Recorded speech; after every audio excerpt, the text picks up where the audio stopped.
Hey everyone, welcome back to the range. Got some subsonic ammunition to test out today.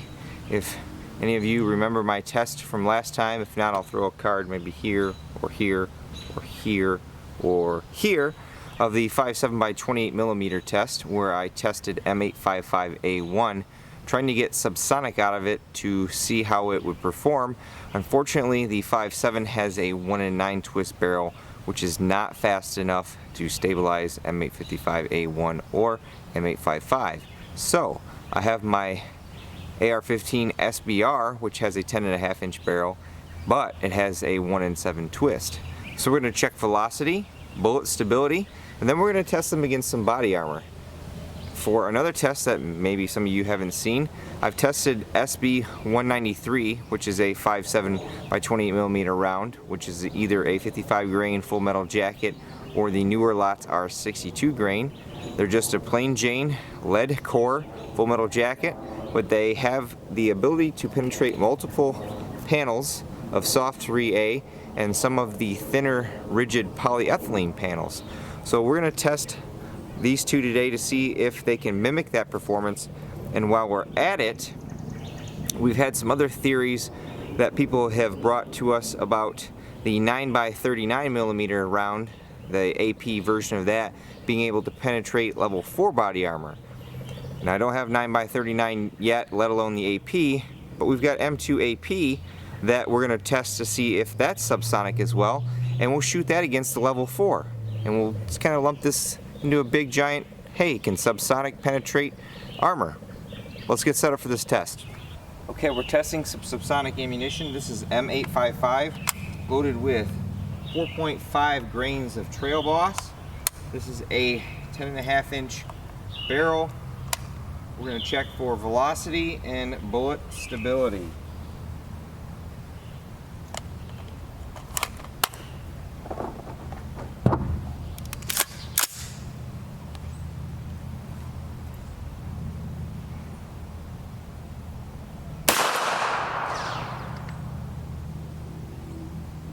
.1083.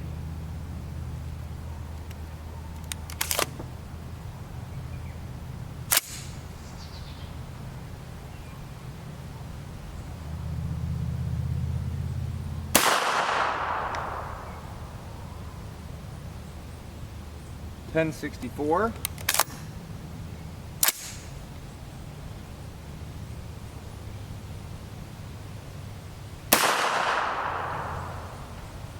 .1047.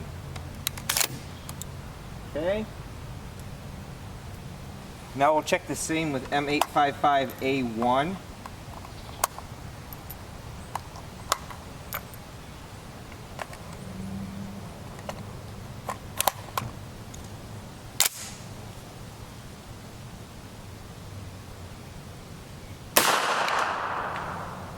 .920.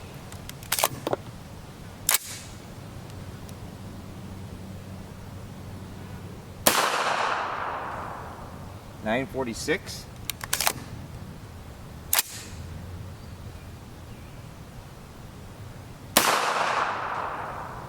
.925.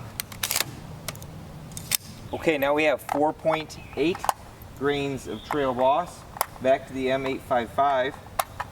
After we're done shooting these, we'll go check the target for bullet stability at approximately 15 yards.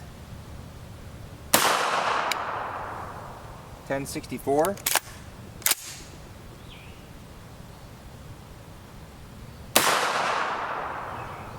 .1051.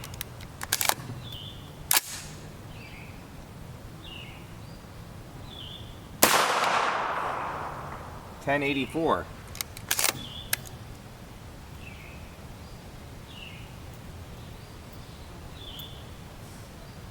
Looks like that's a good range to keep subsonic in the M855.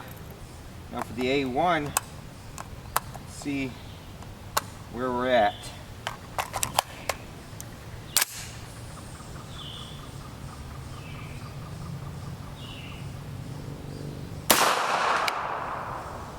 .966.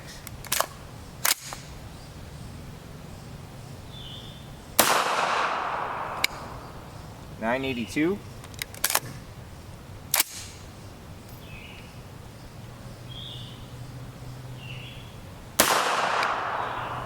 1007.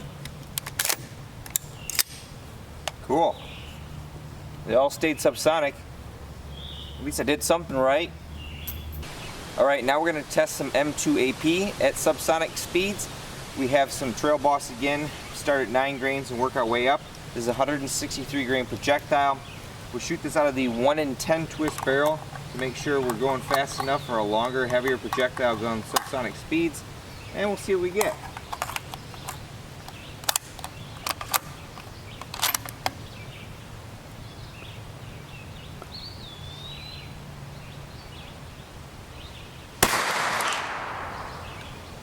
$9.89.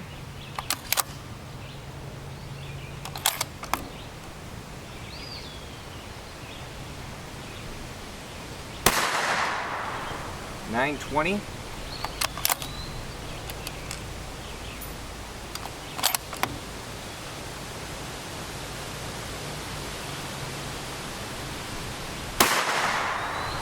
$8.71. Okay.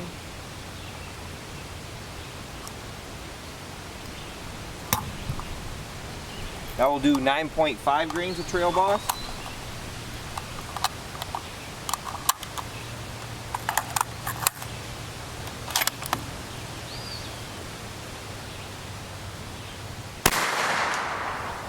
$9.12.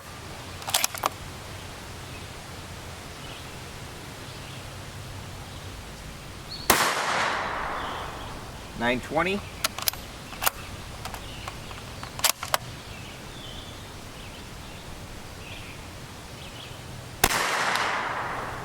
$9.29.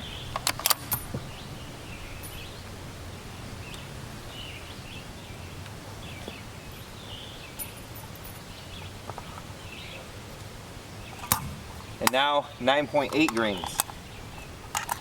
Looks like we may be able to go 10.5 on these.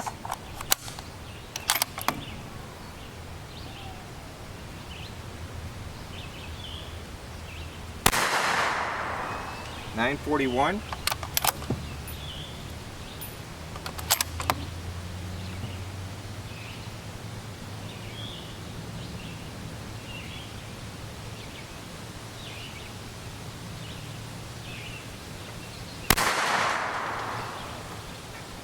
$9.51.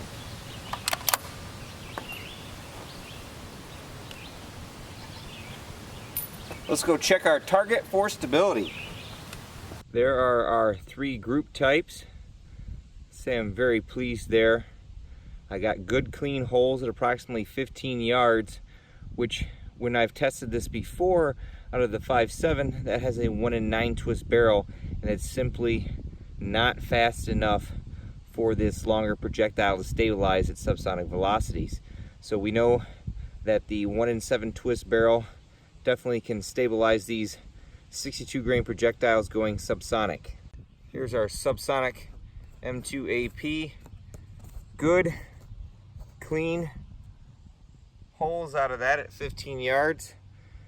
I'd say it's pretty good. Usually, if we have any stability issues, you notice them right away at 15 yards and you've got keyholing or really wild accuracy results, and they're staying within each other. You know, I'm moving some of them just to make sure I'm getting good clean holes. So that's a good positive note. I think we'll stick with the 16-inch for this test for the 308.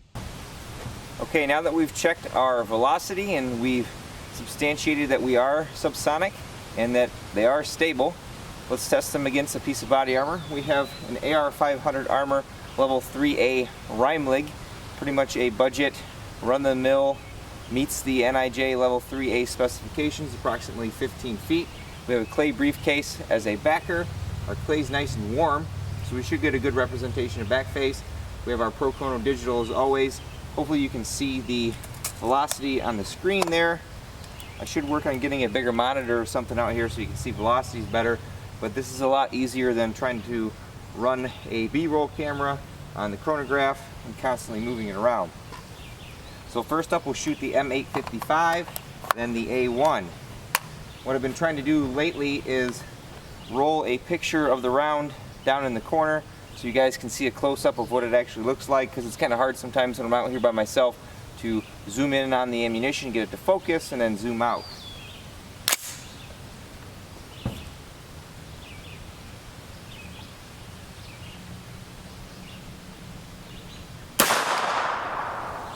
Velocity, 1084. Now the A1.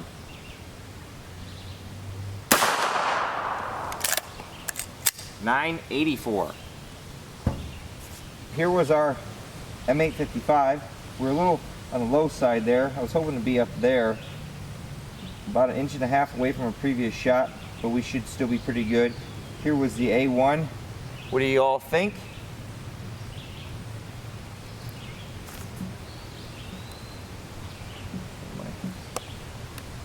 Strap out of the way here.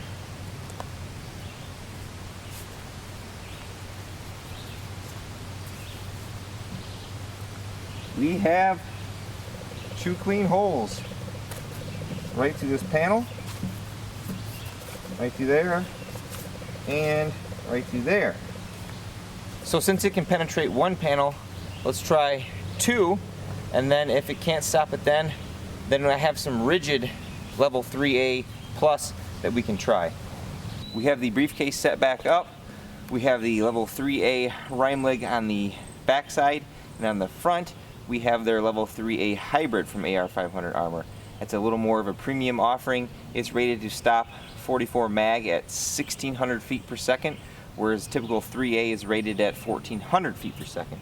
Same order, the M855, then the M855A1. We may have to adjust the chronograph after each shot. I'll put AR-500 Armor's link in the description below. They have quite a bit of offerings, from steel armor to polyethylene to ceramic, or their soft offerings.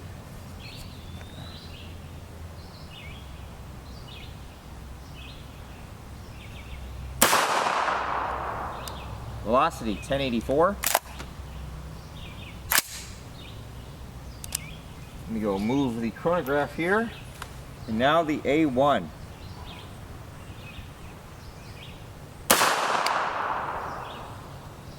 $10.64. I was really low on that shot. Let me load another one. Sorry about that. Oh.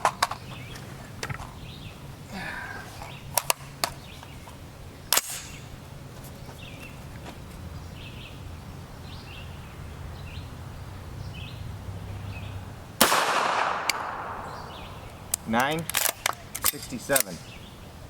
Here was our M855 shot, right on the money that time. The A1 is low there on the first one, and right where I wanted it on the second one. I should have took a little more time there. What do you guys think?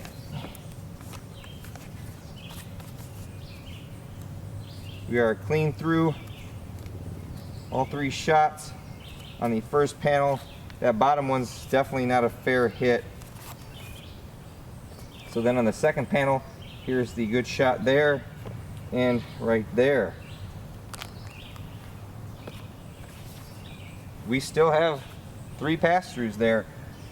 One there, and one there. Obviously this one has a little more damage down there because it didn't have much plate to stop. I kind of have a feeling, based on our performance that we've achieved in the past with SB193, that we're going to need a rigid panel to stop this. So give me a second and I'll set up for that test. Our rigid plate of choice is the RMA Armaments Model 0226 plate. This is a 100% polyethylene plate. Same order as always. The M855 first, then the A1.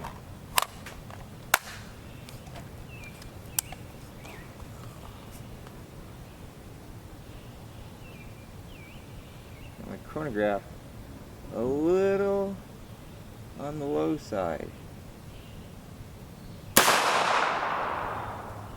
Velocity 1142. That one was supersonic just by a hair. Now the A1.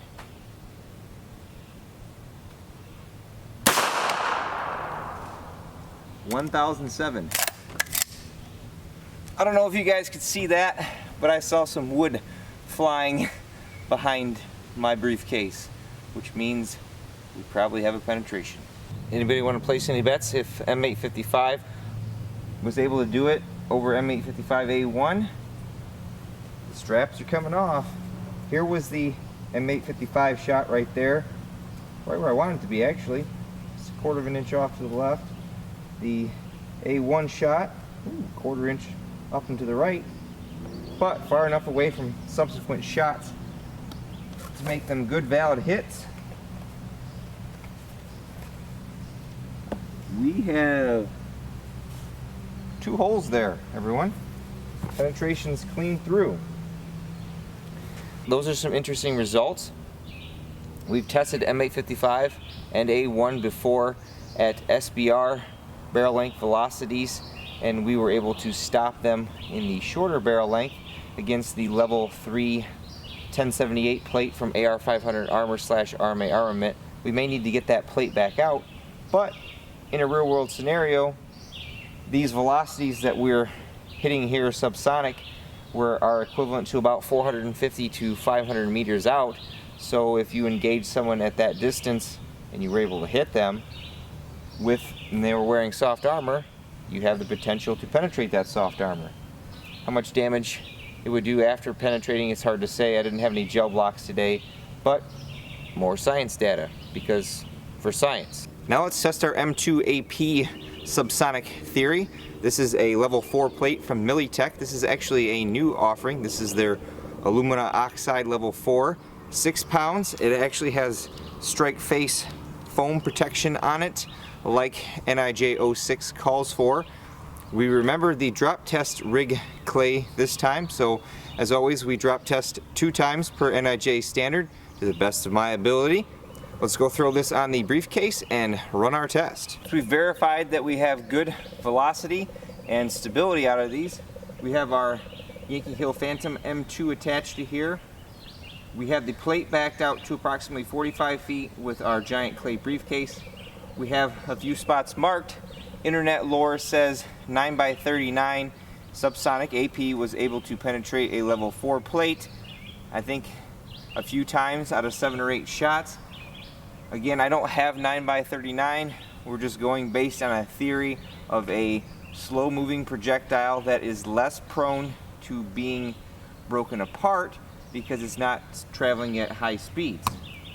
This may be a complete fail. We're gonna find out.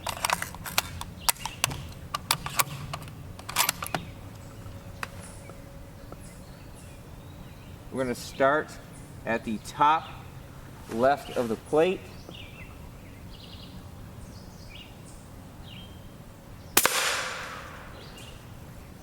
Velocity 901.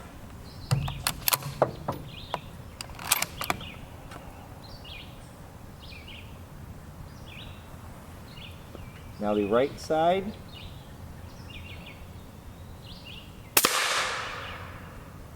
$973. Back to the left side.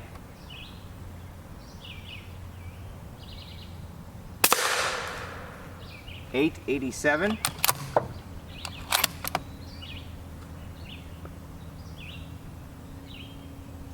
Right side again. $965, unless that didn't read.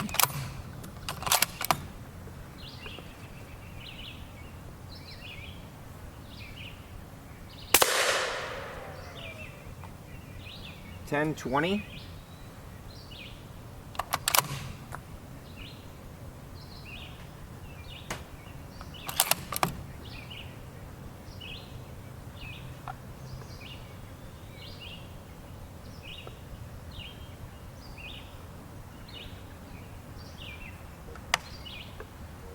Let's actually go check that plate out and see what we're doing. I'm hearing some ricochets, so either it's penetrating or something else is coming off the plate, and let's be a little on the safe side.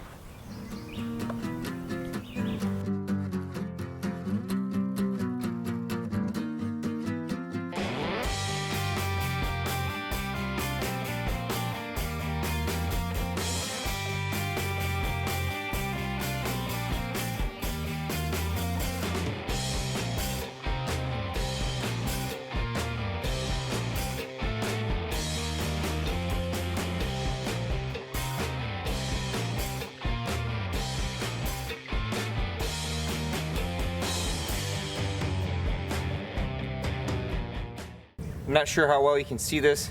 I have a B-roll camera there.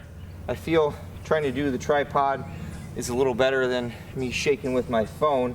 But here's shots 1, 2, 3, 4, 5. And if you can't tell, you should be able to see. Here are the bullets. The core's still there on the first shot.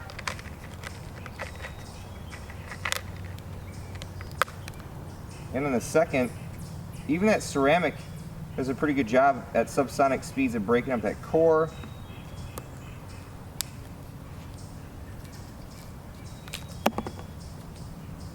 There's the third, the fourth's in there, and the fifth sticking down there. Let's see what the back side of the plate looks like. I'm going to guess it's probably unscathed as far as back face goes.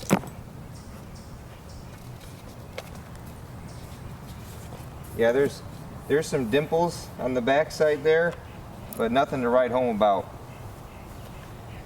I sure would like to be able to get my hands on some 9x39 to test this theory that I've read about where it's able to penetrate a level 4 armor. Now, the 9x39 is significantly heavier than even this.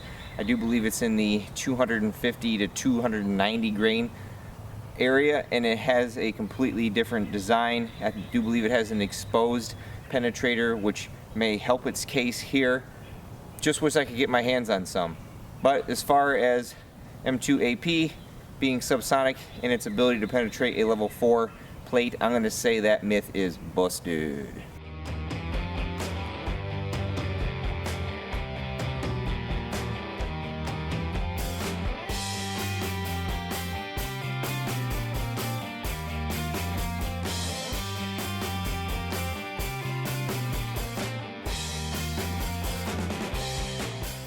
Well, there you all have it.